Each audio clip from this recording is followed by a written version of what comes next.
జగన్మోహన్ రెడ్డి రోజుకు ఒక మాటలు మాట్లాడుతున్నావు. ప్రభుత్వం వచ్చి 2 నెలలు పూర్తవలేదు. నువ్వు ఇచ్చిన 66 ఎకరాల్లో దగ్గర దగ్గర 25 కోట్లు 30 కోట్లు స్కామ్ ఇక్కడ పిఠాపురం టౌన్కి సంబంధించిన పట్టాల్లో.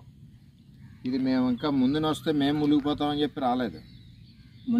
వర్షం వస్తే గుండెల్లోతు నీళ్లు. నేను ఇక్కడ నిలబడితే వెనక గట్టు అటు సైడ్ వెళ్తే కరెక్ట్గా నా తలంత ఎత్తు గట్టు కొంత రోడ్డు. అంటే ఇక్కడ ఫిల్లింగ్ పేరుతో ఇక్కడ ఫిల్లింగ్ చేస్తామని చెప్పి భూసేకరణలో కూడా 20-25 కోట్లు కొట్టేశారు. ఫిల్లింగ్ పేరుతో నరేగా స్టిక్కర్ మొత్తం లేదంటే దగ్గర దగ్గర నియోజకవర్గంలో 150-200 కోట్లు మట్టిని తరలించి అమ్ముదొబ్బారు. అంటే ఇంత అవినీతి జరిగింది. అంటే ఇక్కడ ఫిల్లింగ్ చేయడానికే ప్రభుత్వం ఇచ్చి డబ్బు సరిపోద్ది. ఇక్కడ వాడు ఎక్కడి నుంచి తెస్తాడు? ఇంత లోతు పిల్లలు ఎక్కడ వేస్తాడు? పిల్లలు వేసి ఇల్లు ఎలా కట్టుకుంటాడు? ఇక్కడ ఎవడ సరిహద్దు అడిగి తెలియదు, ఎవడ ప్లాట్ ఎక్కడుందో తెలియదు. ఎలక్షన్లో ఇష్టానుసారం రిజిస్టర్ చేశారంతే, ఎంపీని పాత ఎక్స్ఎమ్మెల్యే ఇద్దరు కలిసి. అంటే జగన్మోహన్ రెడ్డికి ఇక్కడి నుంచి ముడుపులు అందాలి. ఏ నియోజకవర్గం నుంచి ఆ నియోజకవర్గాన్ని నుంచి జగన్మోహన్ రెడ్డి భూసేకరణలో ముడుపులు అందాలి, ఫిల్లింగ్లో మట్టి మాఫియాలో ముడుపులు అందాలి.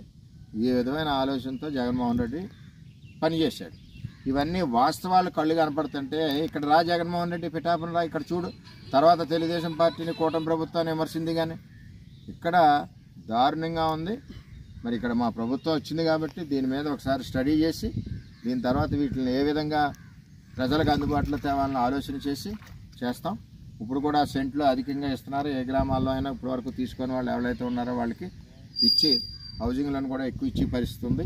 ఇచ్చి రెండు కలిపి పేదవాడికి ఇల్లు అప్పు లేకుండా కట్టాలని ఒక ఆలోచనతో చంద్రబాబు నాయుడు గారు కూటమి ప్రభుత్వం ఆలోచన చేస్తుందని చెప్పి తెలియజేస్తాం.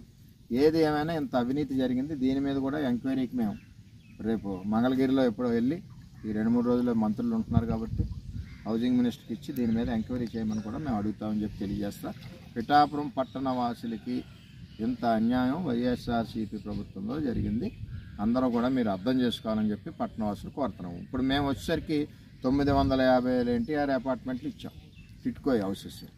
వాళ్ళకి ఇప్పుడు వరకు ఇంట్లోకి వెళ్ళకుండా చేశారు. 5 సంవత్సరాల్లో దగ్గర లేదంటే 15-16 కోట్లు రెంటన రూపేనా నష్టపోయారు. తర్వాత ఈఎంఐ వడ్డీలు అయిపోయినాయి.